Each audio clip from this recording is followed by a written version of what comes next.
Welcome to the Startup Grind. Tonight we have Neal and Jeffrey Harmon of Orabrush. I'm sure most of you either have their product, have heard of it, and if you haven't, you probably should get one because your friends are noticing. But so guys, let's give a huge Startup Grind welcome to Neal and Jeffrey Harmon of Orabrush.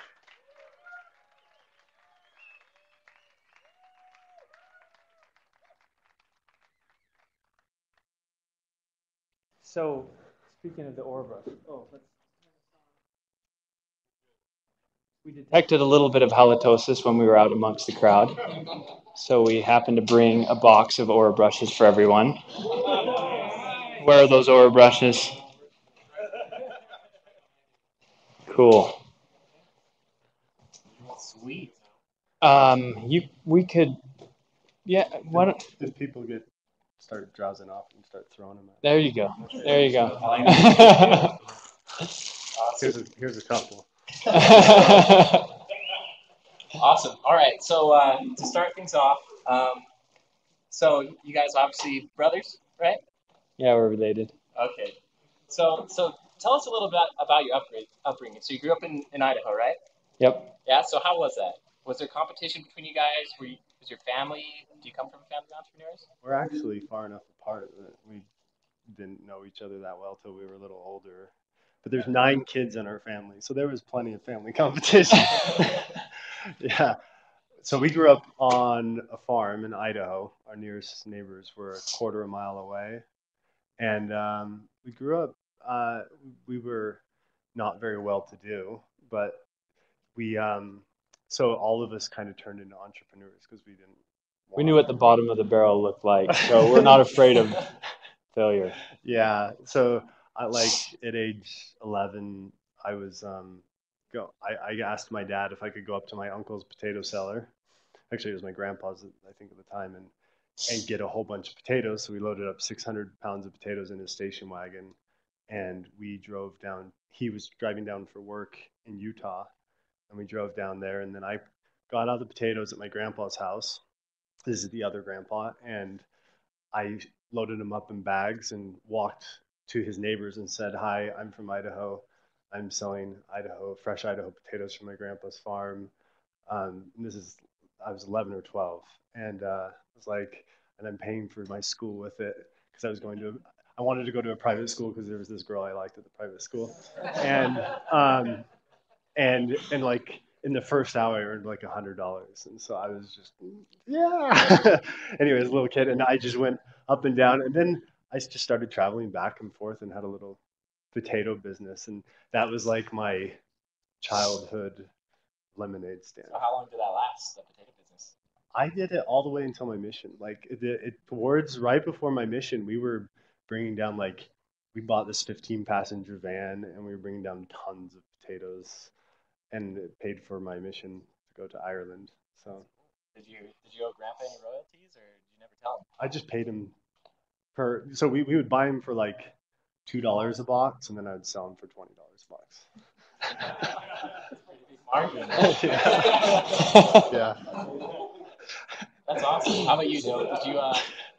Yeah. So I guess I've never thought of myself as an entrepreneur. I've just thought of myself as an Idaho farm boy. But I can see looking back that I had some of those same inklings. When I was 11, I hoed beets all summer in order to save up for a cow. I bought this cow for. Does anybody know what hoeing beets is? It's like all right, half mile long. All the heat waves. Terrible. It's sugar beets. You go through and you take a hoe and you clean out all the weeds one row at a time, mile by mile. And then you do a whole acre and you earn like $15 or something like that. So anyway, so I hoe all these beets and then I buy this calf, this Holstein calf, for $175, and then I was out of money, so I went and begged this dairyman to give me a job, and he's like, "You're 11 years old, I don't know what I mean. I can hire my kids that way, but I said I'll work for whatever you want. I'll trade you feed." Plus, it's in the beginning, child labor laws. But. Yeah, I don't know. Yeah. So anyhow, So I traded feed for work for a while, and he started paying me $1 an hour. And then I started building out these plans. I have these like sheets where I wrote out how my calf Milky was going to have calves, and they were both going to be heifers, and they're twins. And then the mortality, I had a mortality rate as well on how fast the cows would die, and then what point I needed to buy the Tom Gorell's pasture down the street, and I was going to build this $1 million dairy, and I had all these plans on paper, and one of the dairyman that I worked for, his brother said to me when he heard about this, he said, "Oh my stars, you are going to be the next J.R. Simplot." And I didn't even know who J.R. Simplot was, but we passed this place on the road by our house that has these big grain bins that say J.R. Simplot on them. So I learned who J.R. Simplot was. He's Idaho's most famous billionaire. But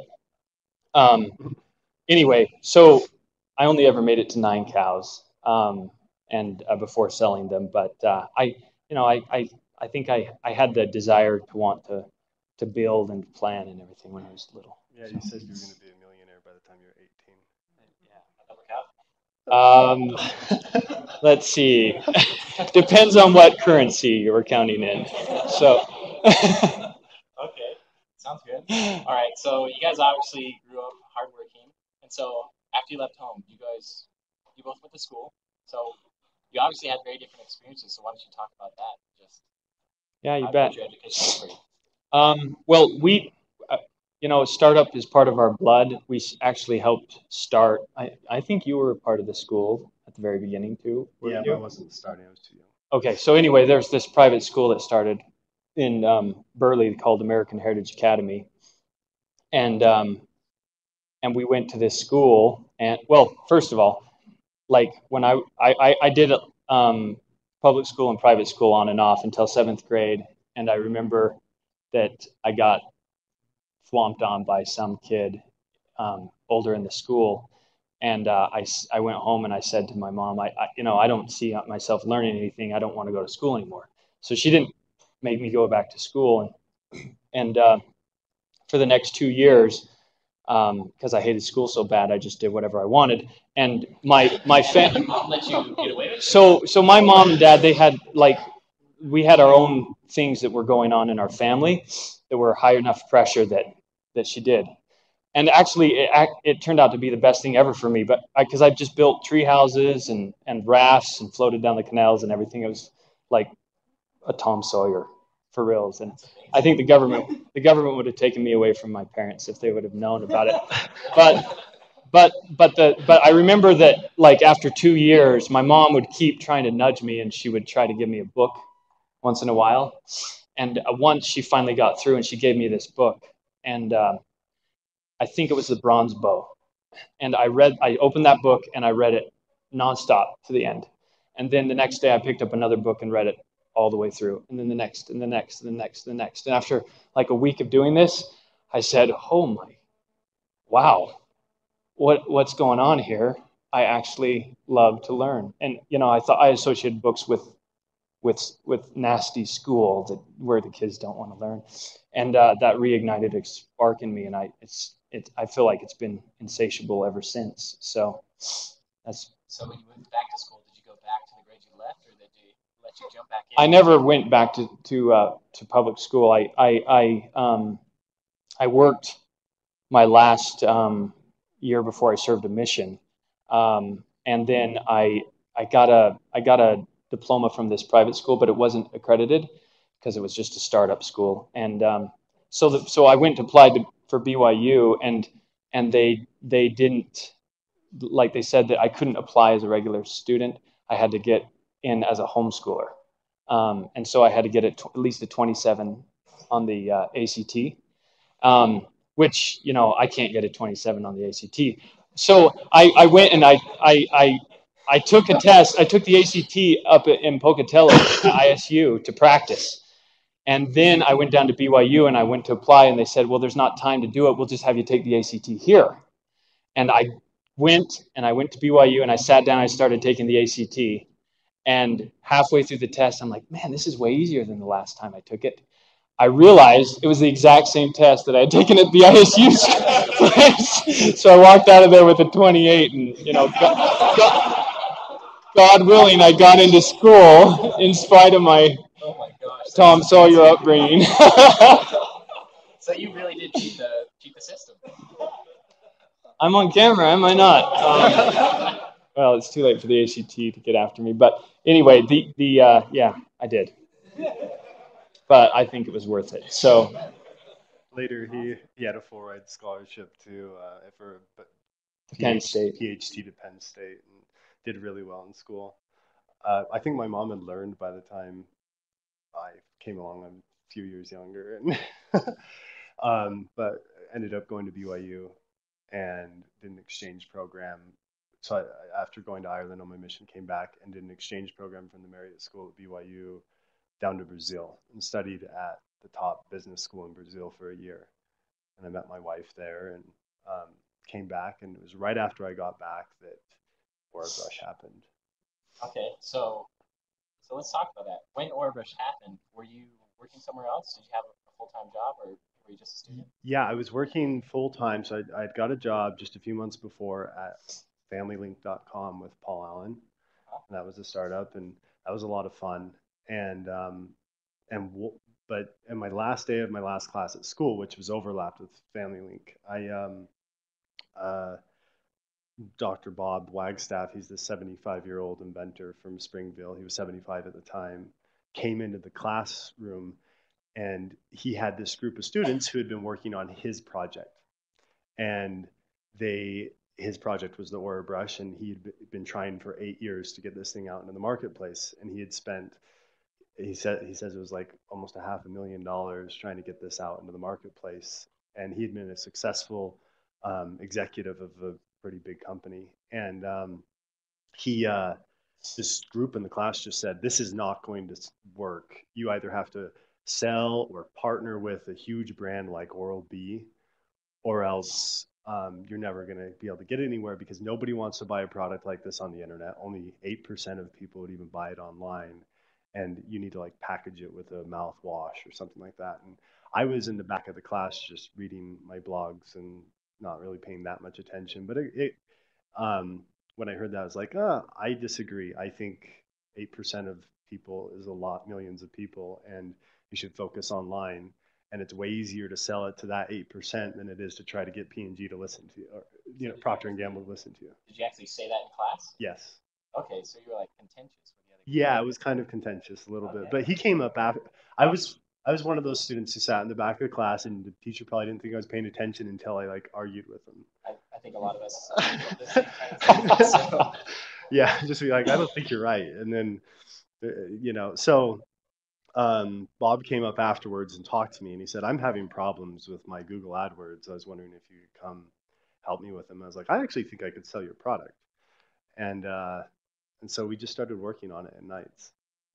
And so what? So you started working on the AdWords. What from there? Like, did you have initial success with that, or did you initially change the strategy right from the get-go, or did you have a lot of struggles before you found the recipe for? Yeah, it took us 6 months to get it to where we found a profitable idea. So I bought a Facebook page for $7,000 called Kisses. It had 1.3 million fans on it. At the time, they were called fans, and I thought, oh, if I have these 1.3 million, I can just spam them with Orabrush stuff. Didn't work. Wasted a lot of money.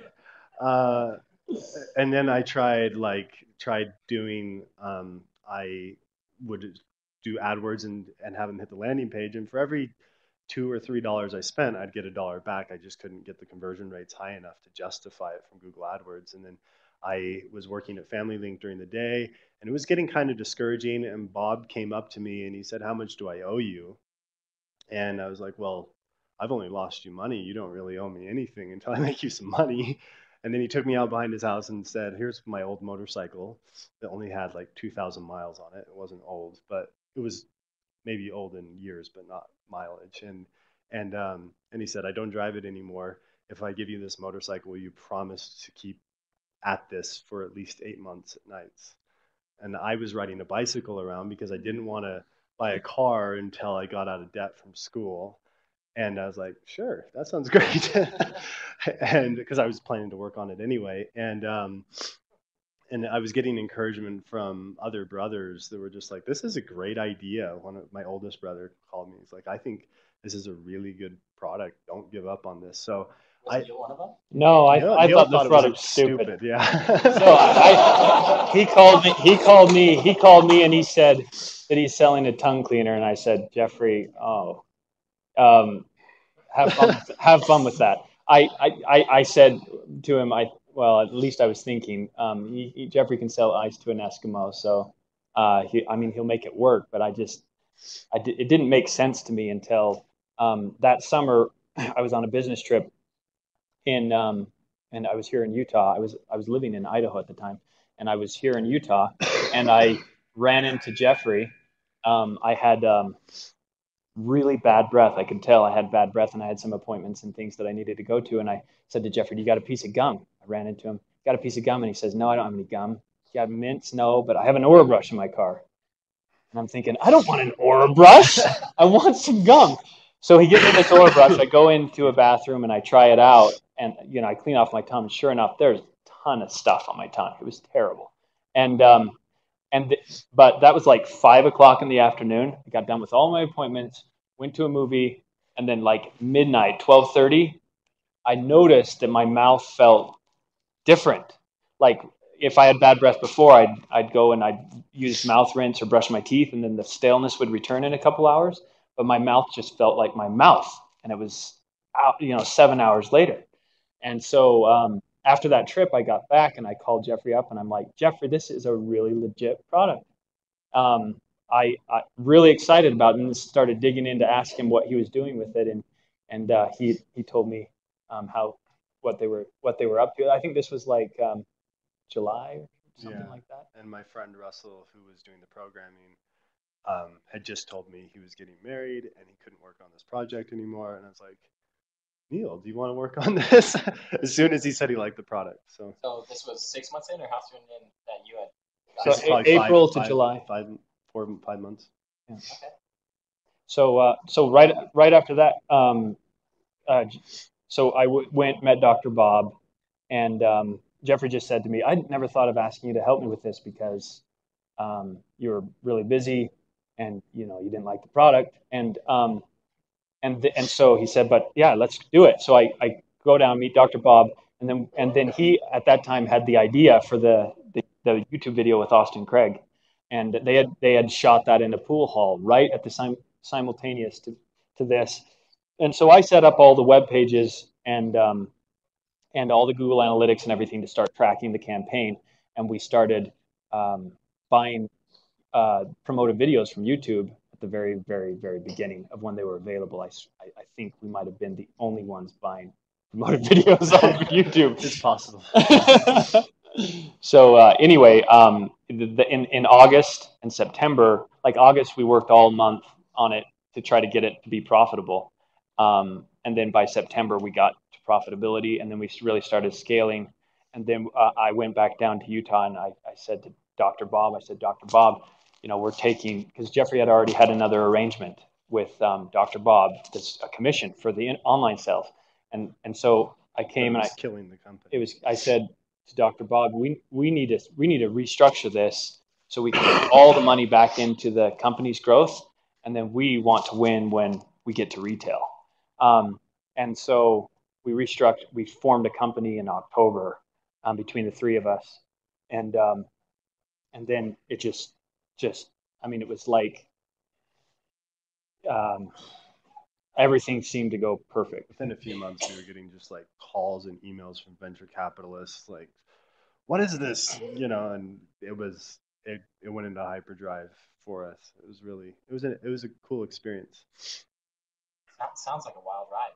So from you meeting Dr. Bob to actually being profitable, how long was that? How many months? Well, we've profitable for us. Within a few months we were profitable back then, but then we like doubled up and invested because to jump from internet to retail was a massive investment. So we raised around a few $1 million. How much have we raised? 4 million. 4 million in funding, and technically we were profitable for a little while, but now we're still not profitable. We're still growing into the retail footprint. Yeah, we're cash flow positive this quarter, and by the end of the year we should be profitable. But we had to have 4 million to get over that hump. So was that recently then that you guys just moved to retail, or when was that? No, so 2011. Yeah, so pretty why much. do you guys talk to that? I mean, that must be a really hard process coming from selling things. I don't know, how did you drop ship, or how are you actually shipping these when somebody would order off of your website? Well, let's just back up just really Okay. quick. Right before, we started Orabrush, the Orabrush Inc. I had done a couple of startups, one of which was a massive failure by the world's definitions. I mean, massive, meaning I had tons of debt after this thing was done. But Raised a lot of money in seed funding. yeah, so through that process, I had gone through the process of raising money, learned, to work financial spreadsheets, learned to do all these things. And Jeffrey and I actually had worked together on one of these companies, and on the one that didn't do so hot. And so Jeffrey had helped with sales and marketing. When he came home from his mission, he came and he started helping with the website. And when he wireframed the website, I just said, "Oh my goodness, I've worked with guys who have studied forever, and you have a natural knack for persuasion online that I haven't, I've never seen this from somebody who doesn't have any studies." So anyway, we really beat our head against this. And this business, it was called Family Learn. And this business was a very altruistic business. Like it had to do with family history and education, and I felt really passionate about it. And we did get some traction. We were selling a particular product into funeral homes throughout all the U.S. and Canada, and we got traction. But the business model never worked because we had missed looking at a couple of validating some assumptions. And so we went into the growth phase before we knew that things were properly scaling, and didn't know it until the burn rate and everything caught up, and it caught up about the same time that I tried to raise capital or sell the company.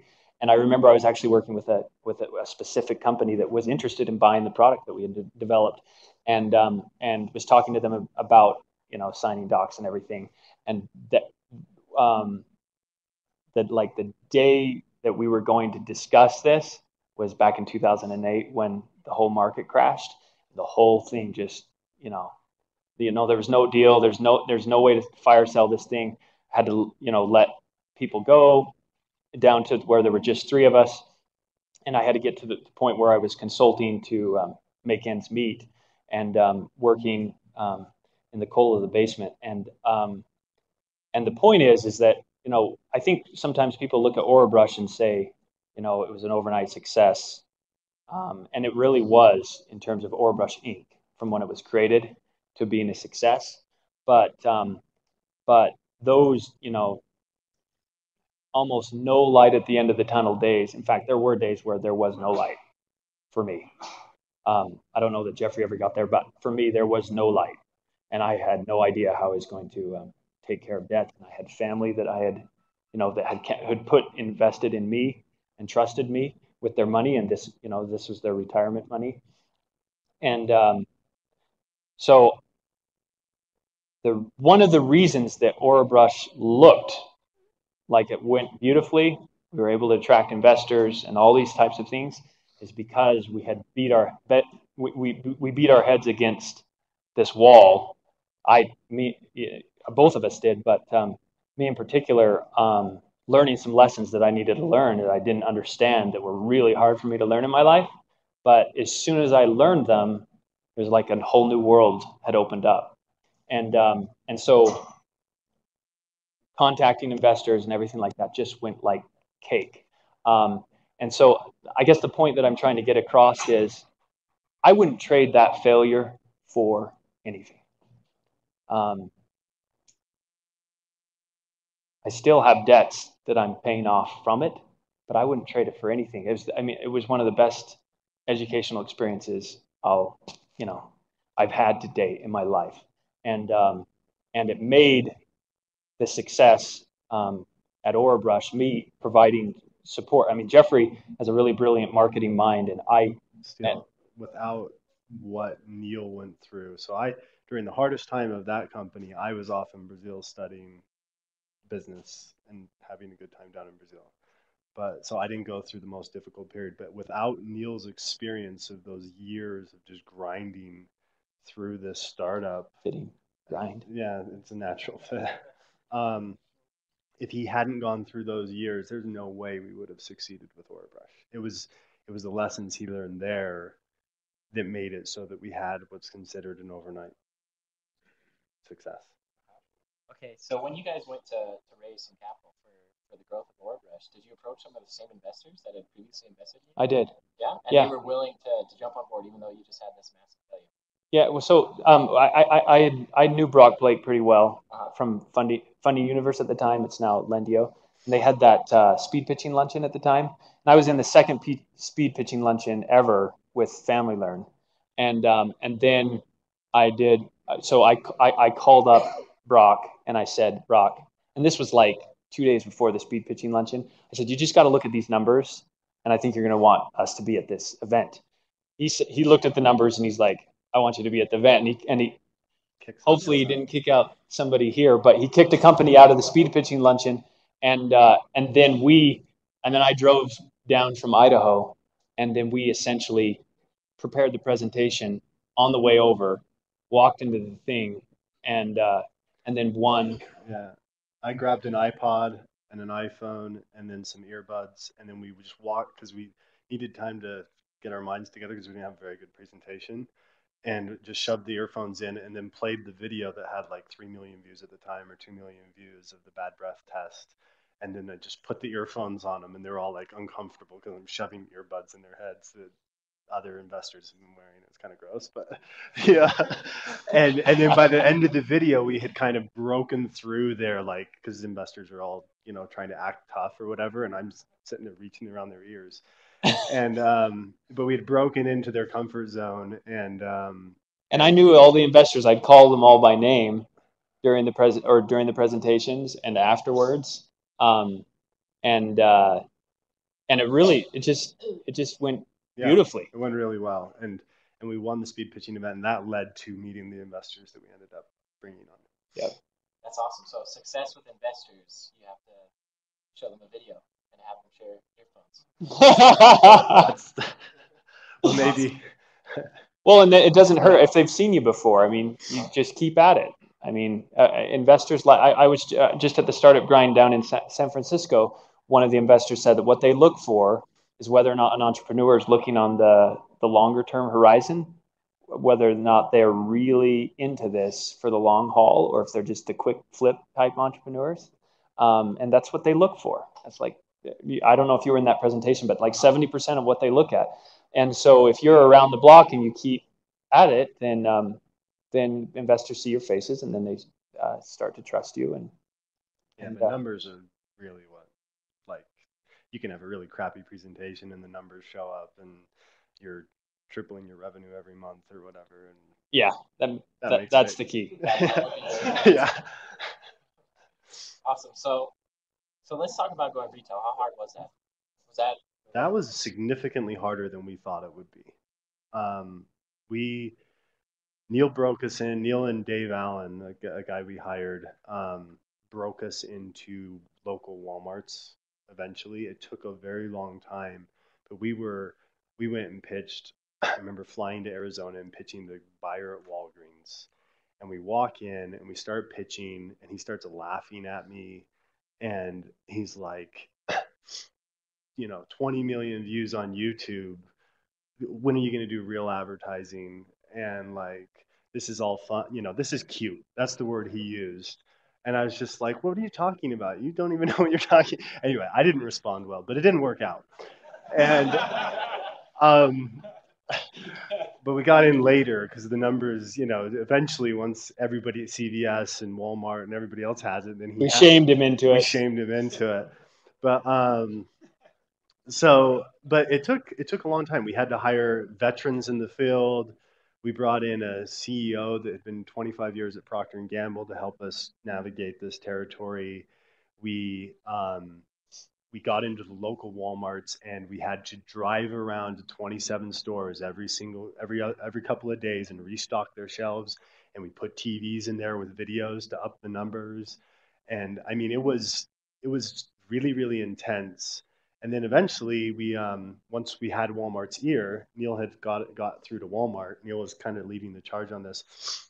One thing that this is part of the story everybody likes, is um, I made a Facebook ad that was targeted at Bentonville, just Bentonville Walmart employees. There's like 1,200 people targeted, and I wrote on the thing, Walmart employees have bad breath. You need Orabrush. It'll be the best product you've ever had. This is a Facebook ad, and I targeted just to Walmart employees in Bentonville. And within 48 hours and $28, $26 in ad spend later, I don't remember the exact number, but we had an email. Neal got an email from the buyer at Walmart that said, "Saw your ad, very funny. You can take that down now."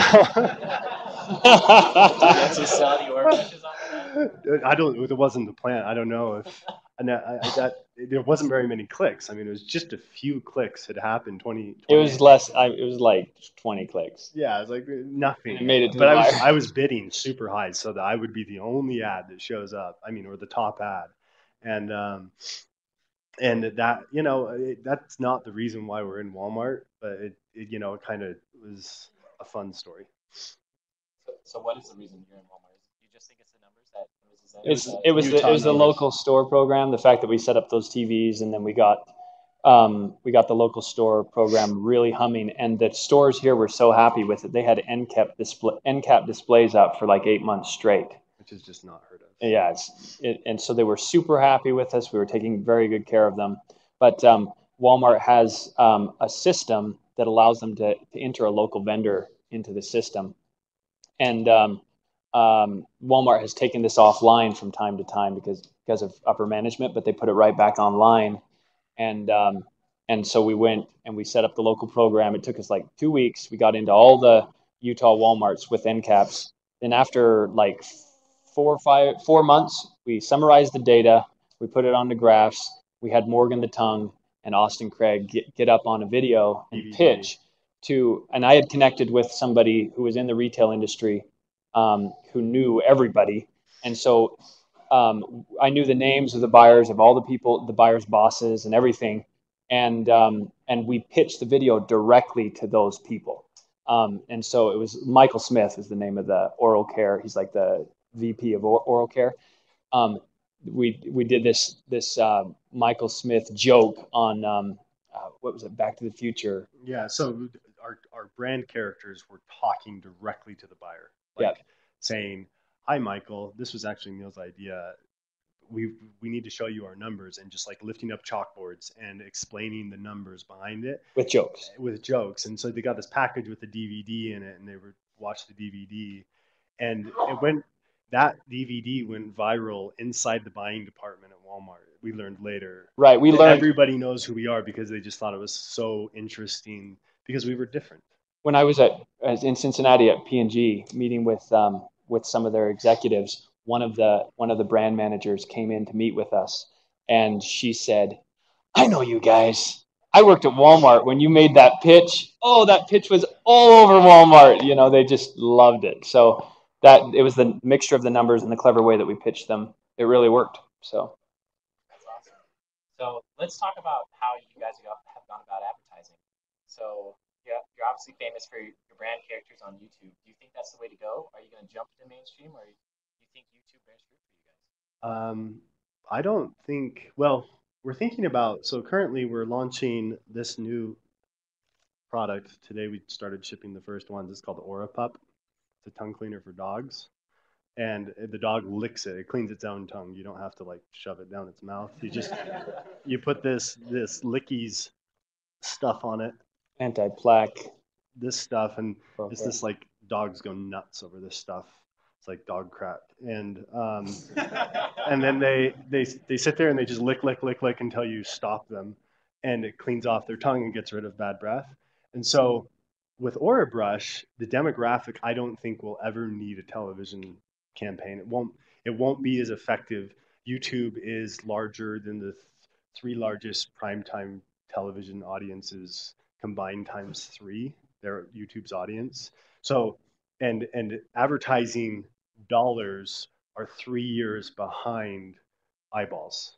And so for an entrepreneur, you want to be where the advertisers aren't spending all that money, where you can buy cheaper ads that are just as effective or more effective in this case. And so we'll be able to scale just using YouTube. But with this, we have a demographic that's older. Our prime demographics, like they're called pet parents, and they're like 40 years to 65 years old. They don't have kids at the house anymore, and they just treat their dog like it's their kid. And they're converting really well. So we may try some TV for that demographic, but for the most part, there's no need for us to move to television. It's just can't measure it. It's really expensive, high risk, and there's so much scale on YouTube that you can create. I mean, you have to be pretty big before you have to move into TV. Okay, awesome. So I guess, do you guys have questions for these guys? We have another mic. Let's get you guys going.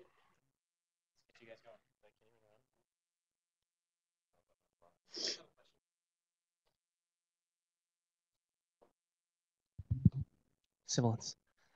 Okay, so we you guys talked briefly there in the beginning when Bob was kind of running the show.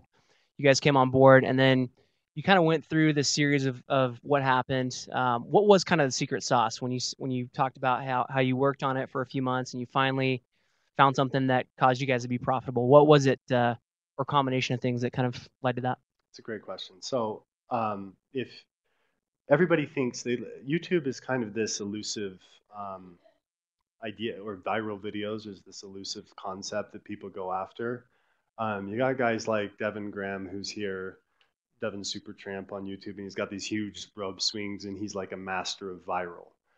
But Orabrush, we look at it for a brand and a product, you have to look at it differently. As soon as you add your brand in there, you're just like killing your virality. There's only two case studies I'm aware of that were truly viral, and that's Will It Blend, they didn't have to spend any money, or Dollar Shave Club.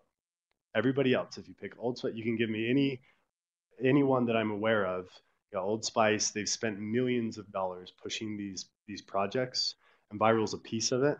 So the way that we went, maybe there's some people who aren't aware, it was through a YouTube video that we took off, and but you create really persuasive, good content. It's like Wired magazine, when they wrote about us, they said it's reinventing the infomercial. And so you're creating an infomercial for the modern day, and that works with a YouTube audience, and you create this content that gets people to want to buy really, really badly, and then you buy ads to push the content, to distribute it. So everybody else, the dream is for an advertiser, for a marketer, and I'm guilty of this as well, is wanting to create this viral hit, this idea that you're going to have Charlie Bit My Finger go nuts, but your product's attached to it somehow, and then you're going to make it huge. And what the disconnect is people hear these 5 billion views a day, but they forget there's 72 hours of video uploaded every single minute to YouTube. So why are people going to watch your 2 minutes, or how are they even going to find your 2 minutes out of those 72 hours of video uploaded every single minute? You have to have distribution. In Devin's case, he has like 1 million subscribers and 1 million Twitter followers, and every single time he releases something, it goes out to all of them. And then when he releases something that goes viral, that's its launch pad. For businesses, you got to look at it like, do I have a blog that has a bunch of readers? Do I have an email subscription list I can distribute to? And then the best thing to do, which is sustainable, is figure out how to buy ads to where you spend $1 and you make back $1.05 after all your costs. And then you can just reinvest and pump the machine until you grow a big brand. like an infomercial. Same thing infomercials did 20 years ago, 30 years ago. But I mean, you really there's two bits of information about the early days. One is that when we first started, we were still on the video. We were spending $3 to get a dollar, and then we were Took 6 tweaking weeks. for 6 weeks in order to get to where we were bringing in more than we were making. And this guy took 6 weeks, right, to get to Yeah, profitable point. And we spent what, like we $15,000 to get to profit to to do a scalable ad campaign. meaning we had to just run like 20 different variations of our video, hundreds of different variations of our website and landing pages until we figured out what the funnel that made this thing profitable. The best tools right now, Optimizely is an amazing tool for the landing pages, and then YouTube, if you just use it that way, you can look at all the data on the back end of the videos to find out how your videos are doing. Yeah. Okay, so quick question. I have to admit, that speed pitch event, I was one of the 3 guys that lost to you guys. So that was crazy. I'm sorry. No, it was good. I was there. I at least got a pitch, but I lost. I got to watch you guys. And I remember the investors being like, this crazy like tongue thing has got 3 million views on YouTube. This is pretty crazy, but cool. And anyway, so congrats on that one. But I had to ask on the funding side, because we went along and did other funding presentations and did win a couple other ones, which was good, but didn't win that one. Did you guys take funding from Utah or out of state? And what was your experience with raising capital, whether it was in state or out of state? Oh, wonderful question. So we got connected.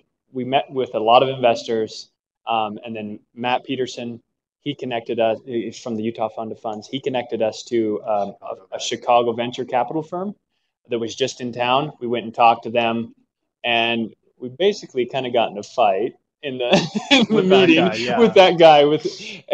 But I guess we left a good impression because he later invested in us. He said driving home from that, he called Mike Leventhal, who's a kind of like an iconic Utah investor. He called Mike Leventhal on his way home, who was he was like hiking somewhere in India or something. And said, you have to look at this. And so he's looking at this video with his kids out in the middle of nowhere. And he's the one who... He called us and he's like, I just bought 10 of these Orabrushes. This is amazing. Can you come up to my house? I live up in Park City. Come on up here. There's a little barn outside my house. And we go up there, and we're looking for a barn, an Idaho barn, and there's no Idaho barn there. There's this huge house outside of his even bigger house. And so we walk up to this house, and we're like, we don't even know if it's the right place. And then he said he just planned to meet with us for 30 minutes, and then 3 hours later we came out, and we were pulling ourselves away. We didn't even really know who he was. We learned later that he's super uber connected. And he has been really the backbone of our funding strategy. Like, we really hit it off well, learned tons from this guy. He connected us with True Ventures in Silicon Valley. They invested in us. And then we also worked with the Chicago Venture. So we got a tech company, tech investing place, True Ventures, and we got a Chicago old school. They probably wouldn't like to hear that, but it's kind of true. Chicago old school CPG investor. Place, so that we were both worlds. Awesome. Does that answer your question? Okay, great. That one coming from the corner. Yes. Okay, guys. Based on your experience, for those people who are starting up businesses, what things or what mistake you recommend to avoid in the process that you just learned, and you were successful? Should I fill this one? Okay. I would say when you start your business, set 3 milestones. And there are some milestones that you can actually measure around your idea. Set those milestones and then figure out what you actually need to measure to know if something's going to work. And one of the best rules of thumb that I heard from another entrepreneur, he said, go home and ask your wife, say to your wife, here's an Orabrush, try this out. And then tell her how many of those you need to sell in order to become profitable. And then ask her, do you think I can sell that many of those? And if she says, no way. That was his rule of thumb.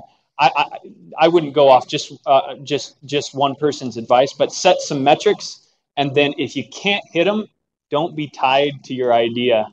You might come to another opportunity as you go through that process. But I think that I would have avoided a lot of pain my first time around if I would have come to terms with the fact that of just deciding how many I needed to sell to be profitable, what my assumptions were on how much I was going to spend to get a customer, and then tested those assumptions until I could fail on them. I mean, as an entrepreneur, you want to fail on your assumptions as fast as you can, because then you need to go down a different path. So I'd set three milestones, and then if you can't get through those 3 milestones, do a different business. Yeah, don't wear yourself out on something that's not going to work. Yeah.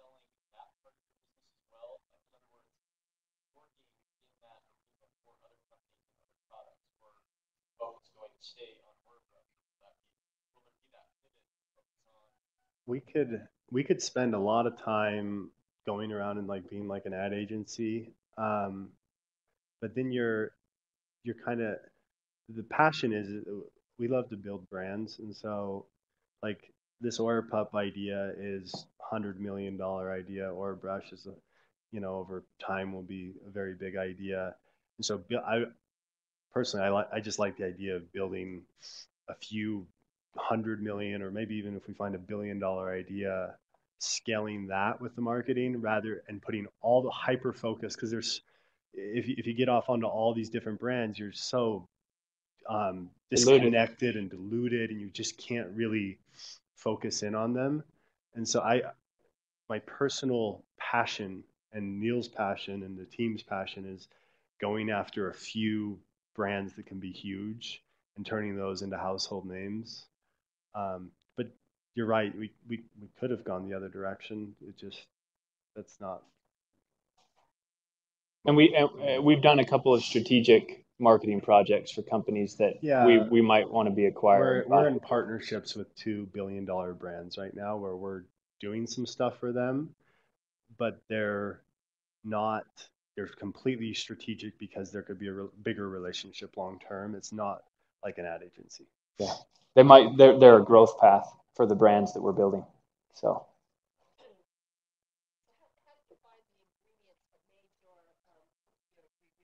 Videos so successful? Did you hire them out yourself, or did you come up with the ideas yourself, or how did that come to be? What happened is I found this video on YouTube called "How to Tell If You Have Bad Breath" by Howcast. It's a YouTube channel, and I put it on our homepage of YouTube, and it just taught you to scrape your tongue with a spoon and let it dry and smell it, and if it smells bad, then your breath stinks. But you're scraping your tongue, which gives you an idea where your bad breath comes from. And I put it on our landing page, and it increased conversions by 3 times. So I thought, oh, what if we made a video that taught you the exact same lesson, but then taught you why toothbrushes don't work very well, why tongue scrapers don't work very well, and why mouthwash isn't going to solve the problem, and then give the actual solution.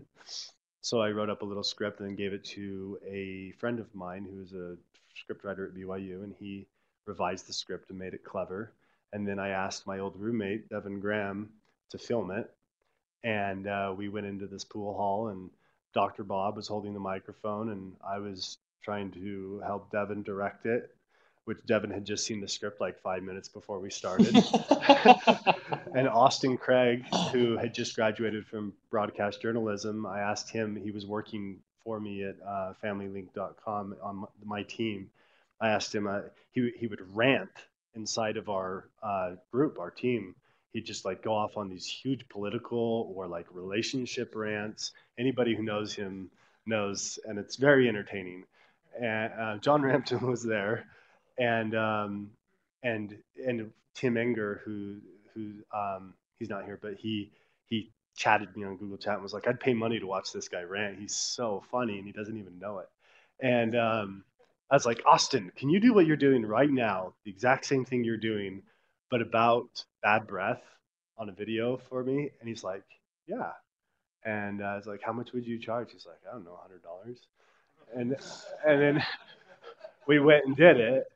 And now he's a spokesman and owns a chunk of the company. But he he was really good. But it was more like I saw Howcast and saw that was good, but it was kind of boring. I thought, okay, I have the content and the message that works. We know if people know about testing their breath. So how do I just keep their attention long enough to get them to the end of the video so they know what my product is? That's where Austin comes in with the ranting. And then I just used the experience I knew from the web is it has to have a really clear call to action. So it's like, click here to go here to get this. And then I created urgency by saying limited time, you get a free Orabrush. But then I didn't know that you couldn't just like re-upload YouTube videos at the time. So that just got stuck. And it says get a free Orabrush still. So limited time offer, get a free Orabrush, 18 million views for 3 years. Anyway, so we just send them through this really rigorous upgrade while they're checking out. And most people order 3 Orabrushes and then we pay for them. So anyway, that's so my idea is 99% of good ideas are not going to come from yourself. They're going to come from somebody else, and there's 1% inspiration, and it comes from inside you. And so I'm really good at just like seeing things outside and then pulling them in and making them work in my environment or for the purpose I need.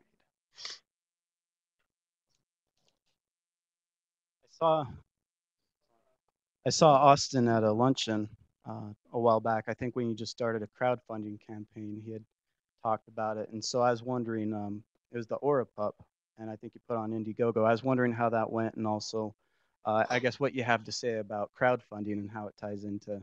All right. Neal wrote a really good blog post about this. Yeah, you should. I mean, nealharmon.net. There's a blog post that goes into detail about the Indiegogo campaign, everything that you want to know. And then if you have more questions, you can shoot it to me. But just briefly, we use crowdfunding as a different way than most people do it. We didn't have a ton of support from the board for this product. They didn't like it very much, and so they didn't want to fund it. So that was part of the reason why we went the crowdfunding route, is to just like we just did it without their permission and prove that it had enough demand. And then, but the other thing that we did is we would invest just like we do in our current advertising. We used it like a conversion funnel. So we set it up on Indiegogo, and then they have referral programs. So everybody on Indiegogo has a URL. So when you send a note to a friend with the product, you're a referral, and you have your unique IDs. So we created a whole bunch of different unique IDs for every single variation of the video. You can't do this on Kickstarter. You can't do this on Kickstarter. Kickstarter it's like a black box. And Kickstarter, you're basically at the mercy of media or hopefully going viral somehow. But it's 99% of Kickstarter success comes from figuring out how to get the media to notice you. And so, but we took and we turned it into a funnel, and we would drive traffic to it with all these different URLs. And then we were A/B testing videos until we got a video that was converting well enough to bring in the money. And then we finished raising the full funds. By that time, we had seen Lockatron. I don't know if anybody knows, this is this little, like, you use your cell phone to lock your door, your smartphone from anywhere. And they've raised through their own crowdfunding $2.2 million in pre-orders. And so Neal dug in and did an enormous amount of research on Amazon and found the loophole that they had found. And to where you can use Amazon to make these pre-orders that last for a year or whatever you set them to. Whatever you set them to. And we started running pre-orders, and we had a lot more control over that. So our recommendation now would be, if you have technical skills, go after the Lockatron route. And if you don't, actually, there's an open source project that's been launched, and there's a host. Crowdfunder.com. Yeah, crowdfunder.com that will allow you to do your own branded Lockatron style project. But if you're going after a brand, you really want to track.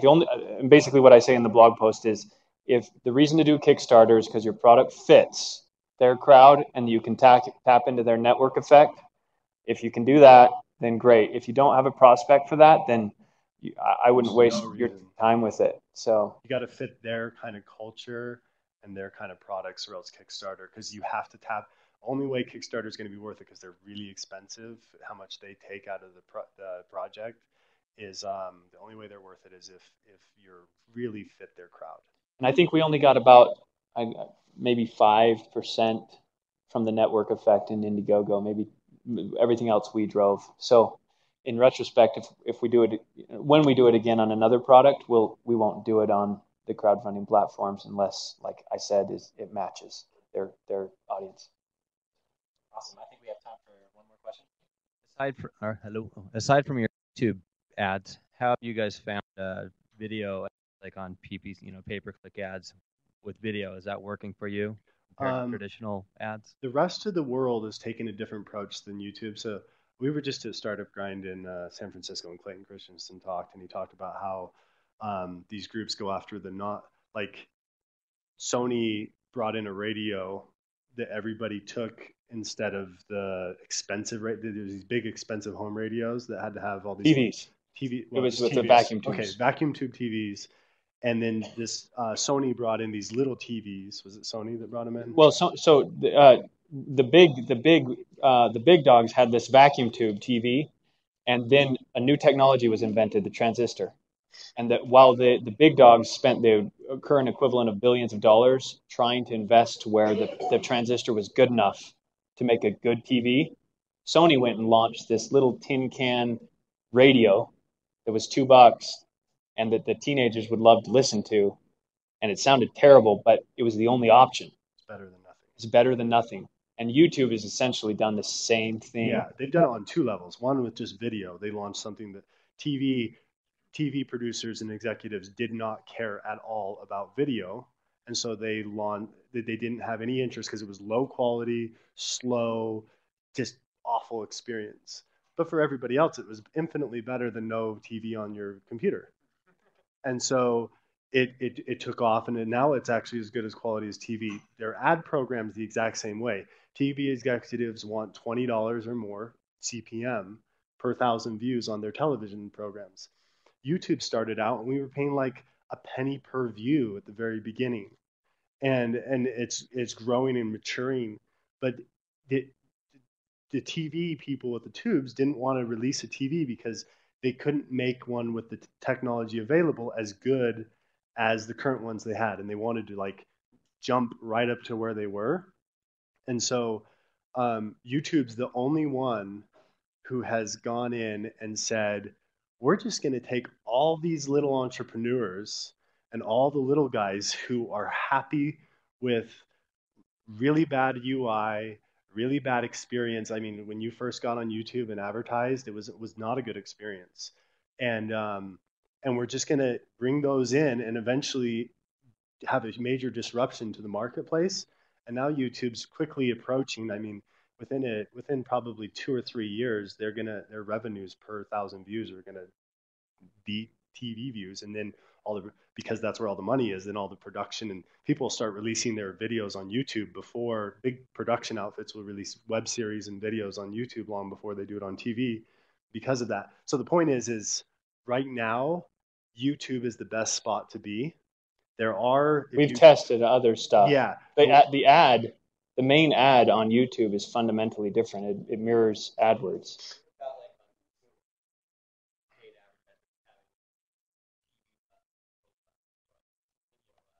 That just happens automatically. So we do distribution across all those, but it's through the same system, which means it's following the same principles, and you get those really inexpensive clicks. It's going to be a lot lower click-through rate, but it's also a lot less cost. So if you're running through the AdWords network, there's no one who compares for online video to the AdWords network, the YouTube system. But there is one brand new thing, just so you guys are aware, is you post your video, and you've seen these ads all over Facebook, but you post your video on Facebook, and then you promote your post, and you do that with a video. That actually works pretty well if you get the right targeting. Post it to YouTube first, then post your YouTube video to Facebook, and then promote. Because Facebook doesn't allow you to have the right kind of calls to action. You can't say, click here to go to my website. On YouTube, you can get those external links, And now everybody can get them. In the past, you had to spend quite a bit of money, but now everybody can get external linking. And so you use those Facebook promoted posts with YouTube tools together, and you kind of create this nice experience that that we found a way to make profitable. You guys give it up for Neal and Jeffrey.